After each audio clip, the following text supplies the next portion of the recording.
scientific research and discovery in respect, as we should, we must also be alert to the equal and opposite danger that public policy should itself become the captive of a scientific, technological elite.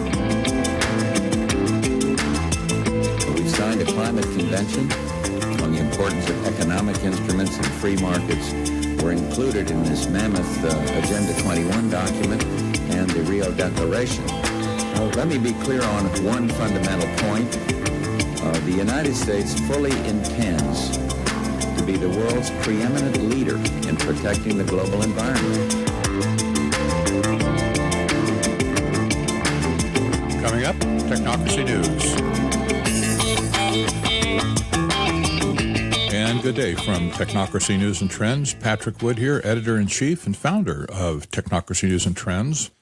Some days we have programs that don't require a lot of thinking, just a little bit of listening and a little bit of observation. Today's not going to be like that. Today, I ask you to put on your thinking cap and think a little bit more deeply about the stories that are posted on Technocracy News and Trends today. The first one is a very serious article entitled "Social Media is Making Us Dumb, Angry, and Addicted." This is a topic that we've covered before a couple of times, but every once in a while a new and often insightful article pops up to underscore the fact that this is really happening. Social media has some side effects to it that are very dangerous. I wrote, social media giants have intentionally rewired the brains of their users in ways similar to drug addicts, as the release of dopamine is stoked by certain predictable triggers. Under addiction, behavior is easily modified. We know from a number of sources that social media is all about behavior modification, social engineering, and we find that this is not incidental. It was done purposely. The article starts out a few years ago. I noticed that I really enjoyed reading on airplanes and wondered why. After a bit of reflection, I realized that it was because I wasn't distracted by the temptation to check a device every now and then, allowing reading to be the kind of immersive experience that I once took for granted.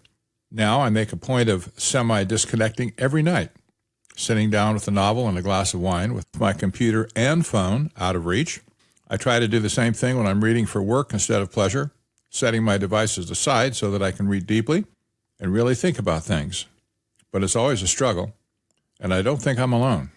The capacity for deep reading and deep thinking is a valuable one, and one that is tossed aside for no particular reason. As Fulford states, quote, universities report that students now avoid signing on for classes in 19th century literature. They realize they can no longer work through Dickens or George Eliot. In his classic System of Freedom of Expression, Yale First Amendment scholar Thomas Emerson wrote, freedom of expression is an essential process for examining knowledge and discovering truth. An individual who seeks knowledge and truth must hear all sides of the question, consider all alternatives, test his judgment by exposing it to opposition, and make full use of different minds. The kind of deep, wide-ranging, multipolar community debate that Emerson envisioned as key to our system of freedom of expression is at odds with the surface-skimming, tribal, catchphrase-based nature of social media. It's fortunate that social media not only makes such debates more difficult on its platforms, but also, it seems, rewires people's brains in such a fashion to make much debate more difficult everywhere else. It is made worse by the fact that Twitter in particular seems to be more heavily used by the very people, that is, pundits, political journalists, and intelligentsia, most vital to the sort of debate that Emerson saw as essential.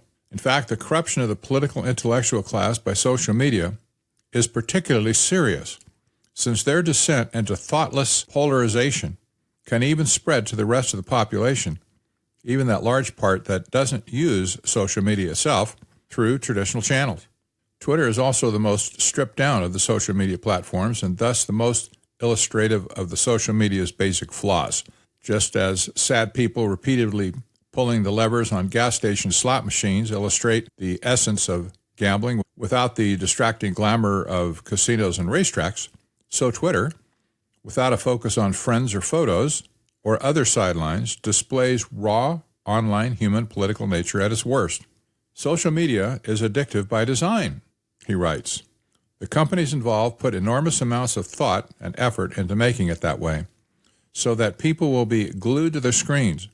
As much as they're selling anything, they're selling the dopamine hit that people experience when they get a like or a share or some other response to their actions. We've reached the point where there are not merely articles in places like Psychology Today and the Washington Post on dealing with social media addiction, but even scholarly papers in medical journals with titles like The Relationship Between Addictive Use of Social Media and Video Games and the Symptoms of Psychiatric Disorders.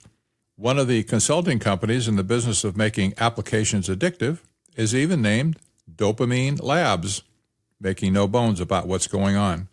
Nor is this addiction limited to young people. In fact, as a recent article in Wired by Clive Thompson reported, the evidence is that older people, the middle-aged generation Xers in particular, are the most hooked.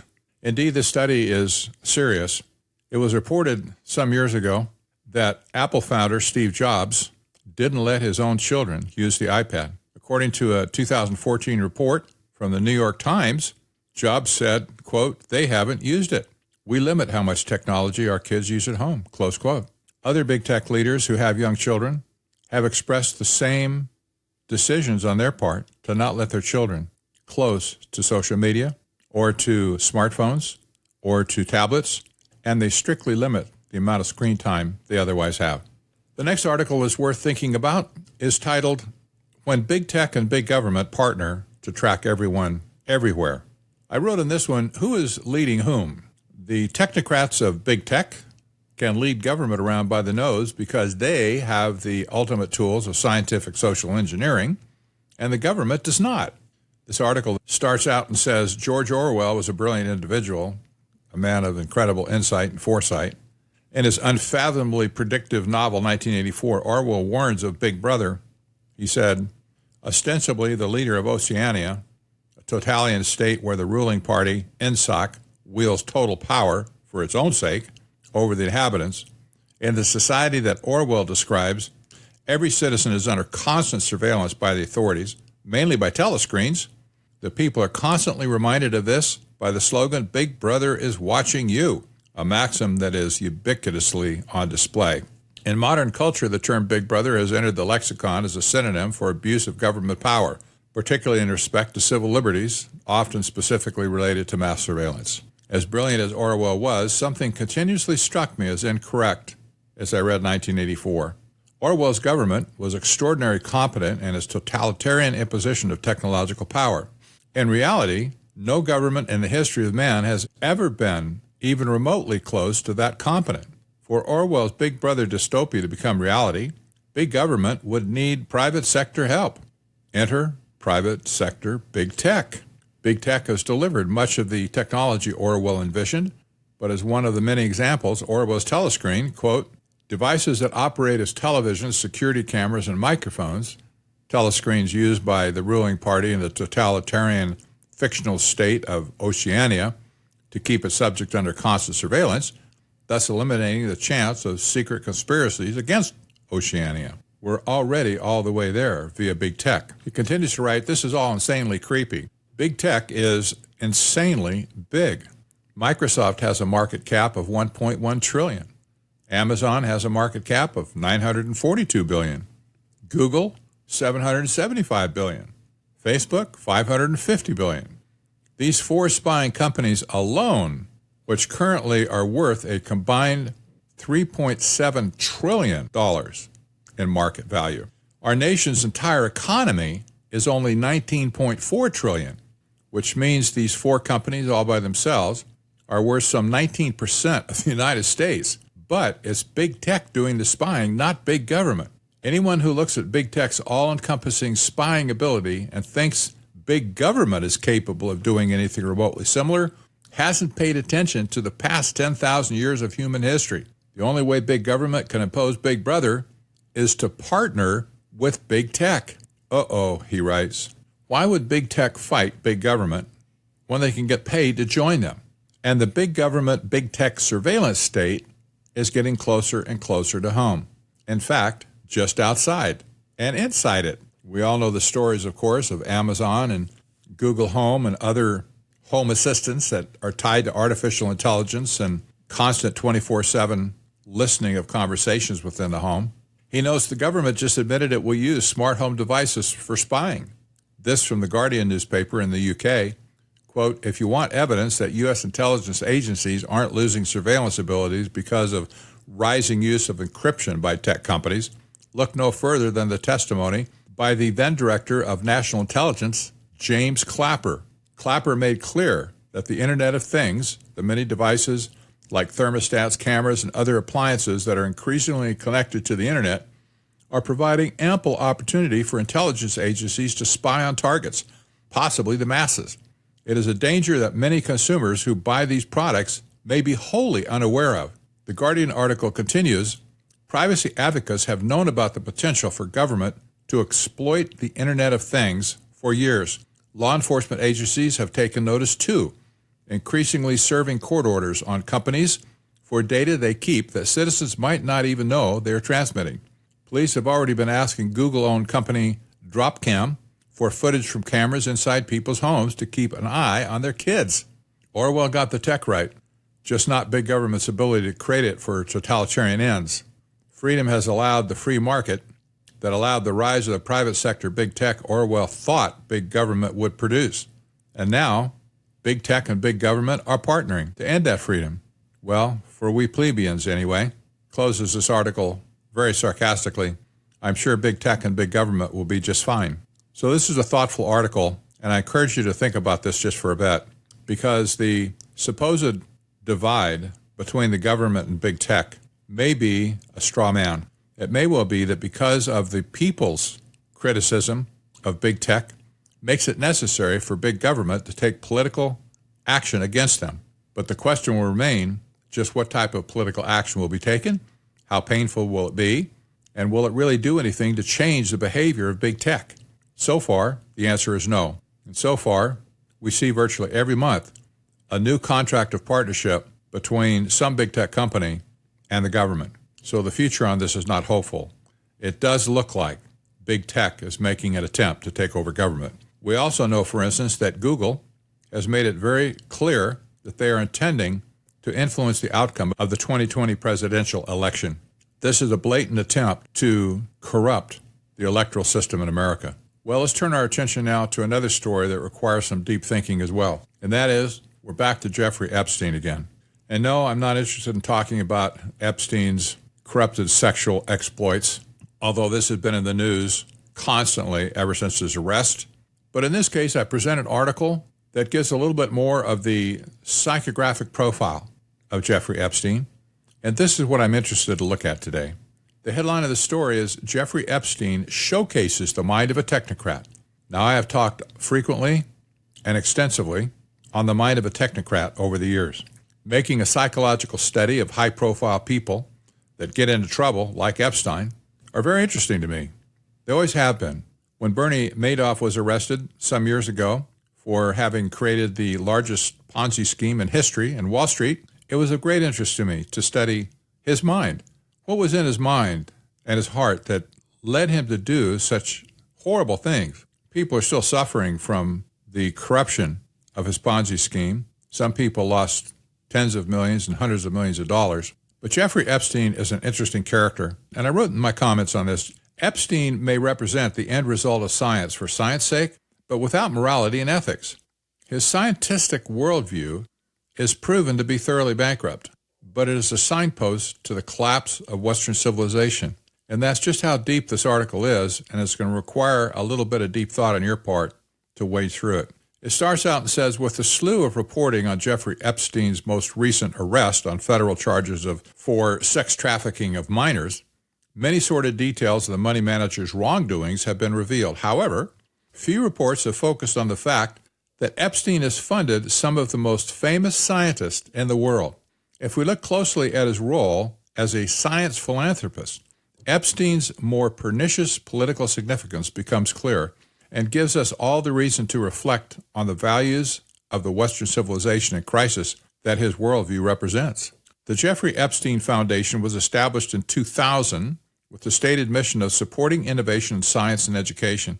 In 2003, The foundation pledged a $30 million donation to establish the program for evolutionary dynamics at Harvard University, where Epstein had already been a long-time, low-profile donor. This graduate department studies the fundamental mathematical principles that guide evolution, and according to Epstein's website, also investigates topics such as population structure, pre-life, and evolutionary economics. Despite pressure to return the gift after Epstein's initial charge for soliciting sex from prostitutes in 2006, Harvard refused to do so. Former President Derek Bok weighed in, questioning why Harvard should have an obligation to investigate each donor and impose detailed moral standards. After orchestrating a plea deal in 2008 with the help of Harvard law professor and well-known apologist for Israel's war crimes, Alan Dershowitz, Epstein maintained his friendly relationship with Harvard, where he continued to sit on the board of the Harvard Society of Mind, Brain, and Behavior. As of 2014, he was also actively involved in the Santa Fe Institute, the Theoretical Biology Initiative at the Institute for Advanced Study in Princeton, and also the Quantum Gravity Program at the University of Pennsylvania. Besides his Ivy League connections in the United States, Epstein has recently poured money into artificial intelligence research abroad, namely the OpenCog Research Group in Hong Kong and MicroPSI Project 2 in Berlin. Forbes reported in 2013 that this AI research was targeted at the development of radical emotional software. In addition to these larger projects, Epstein has funded a laundry list of the world's most famous scientists, including Stephen Hawking, Marvin Minsky, Eric Lander, Stephen Kozlin, Martin Nowak, George Church, and Nobel laureate physicist Gerard Tafut. The full extent of his donations is not known since the foundation avoided making its financial details public, despite pressure from New York Attorney General's office in 2015. In addition to his much-publicized interaction with politicians, Epstein has taken a personal interest in many of these scientists, prompting one leading Harvard researcher to proclaim that Epstein, quote, changed my life. Indeed, New York Magazine reported in 2002 that Epstein, quote, brings a trophy hunter's zeal to his collection of scientists. He flew Hawking to his personal island for a conference with 20 more of the world's top physicists, spoke with the director of the program for evolutionary dynamics, Martin Nowak, once a week on the phone, and flew him around the country for lectures, and went personally to Harvard psychologist Stephen Kozlin's lab to observe experiments conducted on Tibetan monks, the latter whom Epstein reportedly described as so stupid. Epstein's diverse science philanthropy credentials may seem arbitrary to highlight, but upon closer scrutiny, it is clear that his donations served a consistent purpose of upholding Western political and scientific dominance over the world. This is a key point now. Epstein subscribes to a scientistic worldview, which sees not politics, economics, or religion as a driving force of history, but rather evolution. He spoke fondly of E.O. Wilson's famous evolutionary determinist theory of sociobiology in 2002 and founded the program for evolutionary dynamics the following year. What is the cause of Epstein's attraction to evolutionary thinking about human social development? In a word, money. Epstein stated, quote, if we can figure out how termites come together, then we may be able to better understand the underlying principles of market behavior and make big money. For Epstein's, markets are not the product of human creation, but instead evolutionary hardwired systems that can be understood in terms of biology. This is all, of course, malarkey, but demonstrates that financial capitalists like Epstein see science not as a way of expanding human knowledge for the good of all. Rather, it is, at best, an outlet for bogus theorizing about the so-called natural laws of the economy and, at worst, an unabashed intellectual justification for the wealth of key market players like himself. I will suggest, my friends, that Jeffrey Epstein has the mind of a technocrat, a scientistic worldview based on scientism, which we know is the founding philosophy behind both transhumanism and technocracy. And this seems to be the morally bankrupt system that Epstein held in his mind as he was committing these other crimes. My guess is to him, this was just natural behavior of another animal wandering the world, trying to survive with no particular concern or empathy for other people. Well, you can take that for what it's worth, This is a very interesting article. I believe it's worth your reading and consideration. I'm Patrick Wood for Technocracy News and Trends. We'll see you next time.